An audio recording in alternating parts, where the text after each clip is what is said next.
Friends,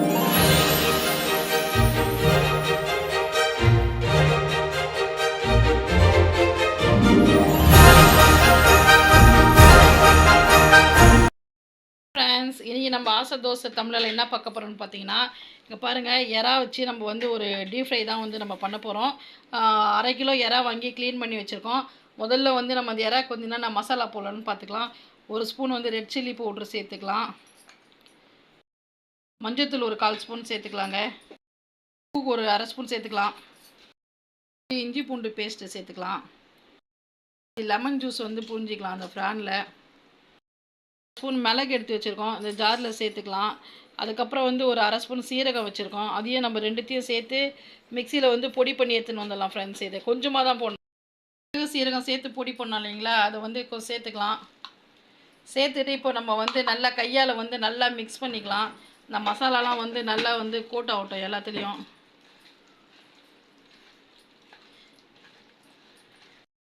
masala போட்டு நல்லா சூப்பராக ஊறியாச்சு. இது ஒரு 1/2 அன் ஹவர் ஊறட்டும். இங்கே பாருங்கள், தோசை கல்லில் வந்து எண்ணெய் வச்சுருக்கேன். 1/2 அன் ஹவர் ஆகிடுச்சு நம்ம மசாலா ஊற வச்சு. 2 காஞ்ச மிளகா, ஒரு பெரிய வெங்காயம், கருவேப்பிலை, கொத்தமல்லி எடுத்து வச்சுருக்கோம். இப்போ நம்ம வந்து எண்ணெயில் வந்து சோம்பு, ஒரு பச்சை சோம்பு ஒரு 1/4 ஸ்பூன் சேர்த்துக்கலாம். மீன் கட் பண்ணி வச்சுருந்தோம் நல்லா பொடிசாக, அதை சேர்த்துக்கோங்க. காஞ்ச மிளகா 2 கட் பண்ணி வச்சுருக்கோம், அதையும் சேர்த்துக்கலாம். இது நல்லா வந்து கருவேப்பிலை கொஞ்சம் சேர்த்துக்கலாங்க. இது வந்து நல்லா கோல்டன் ப்ரௌனாக வதங்கட்டும், அப்புறம் பார்க்கலாம். பாருங்கள், வெங்காயம் வந்து ஒரு 50% அளவுக்கு நல்லா குக் ஆகிருக்கு. மறுபடியும் வந்து நம்ம ஃப்ரானை வந்து இதில் சேர்த்துக்கலாம். ஃப்ரெண்ட்ஸ், இப்போ நம்ம வந்து ஃப்ரானை சேர்த்துக்கலாம். ஃப்ரானை சேர்த்து குக் பண்ணுறப்ப அந்த வெங்காயமும் வந்து நல்லா சூப்பராக குக் ஆகிரும்.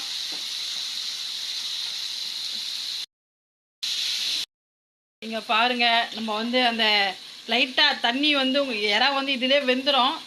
இல்லை உங்களுக்கு தண்ணி தான் சேர்க்கணுன்னா லைட்டாக தெளிச்சா மாதிரி சும்மா ஒரு 1/4 டம்ளர் அளவுக்கு சேர்த்துக்கோங்க. சேர்த்திங்கன்னா வந்து அந்த இறா வந்து இதிலே வெந்துடும் ஃப்ரெண்ட்ஸ். நல்லா அந்த இறாவும் வெந்துட்டு அந்த மசாலாலாம் வந்து பச்சை வாசனை போகிற வரைக்கும் நம்ம ஃப்ரை பண்ணலாம். எப்படியும் ஒரு 10 நிமிஷமாவது ஆகும். இங்கே பாருங்கள், இன்னும் ஒரு 5 நிமிஷம் வேகணும் இறா வந்து ஹீட்லேயே வந்து சுருண்டு சட்டுன்னு வெந்துடும். இருந்தாலும் நம்ம ஒரு 5 நிமிஷம் இன்னும் கொஞ்சம் வேக வச்சுக்கலாம். ஆனால் கை விடாமல் கலரிக்கினே இருங்க ஃப்ரெண்ட்ஸ், இல்லைன்னா அடி ஓட்டும். ஏன்னா நம்ம இதில் வந்து தண்ணி சேர்க்கலை, அப்புறமா வந்து தக்காளியும் சேர்க்கலை இல்லைங்களா, அதனால் வந்து அடி ஓட்டுறதுக்கு ரொம்ப வாய்ப்பு இருக்குது. அதனால் வந்து நீங்கள் கொஞ்ச நேரம் வந்து புரட்டி போட்டுக்கிட்டே இருங்க ஃப்ரெண்ட்ஸ். நம்மளுடைய இறா சூப்பராக ரெடி ஆகிடுச்சு. மசாலா உப்பு எல்லாம் சூப்பராக கரெக்டாக இருக்குது. இறாவும் நல்லா வெந்துருச்சு. இது அடுப்பு ஆஃப் பண்ணிடலாம். நீங்களே பாருங்கள், பார்க்குறப்பே தெரியும் நல்லா சூப்பராக இருக்குது. நம்மளுடைய இறா சூப்பராக ரெடி ஆகிடுச்சு. நீ கொஞ்சோண்டு மேலே நம்ம வந்து கொத்தமல்லி சேர்த்துக்கலாம். இந்த வீடியோ உங்களுக்கு பிடிச்சிருந்துச்சுன்னா லைக் பண்ணுங்கள், ஷேர் பண்ணுங்கள், கமெண்ட் பண்ணுங்கள். ஆசை தமிழா சேனலுக்கு சப்போர்ட் பண்ணுங்கள். நீங்களும் இது மாதிரி செஞ்சு ஃப்ரான் வாங்கி செஞ்சு சாப்பிட்டு பார்த்துட்டு எப்படி இருக்குன்னு எனக்கு கமெண்ட்ஸ் பண்ணுங்கள். Okay friends, okay bye. இதோட அடுத்த வீடியோவில் பார்க்கலாம்.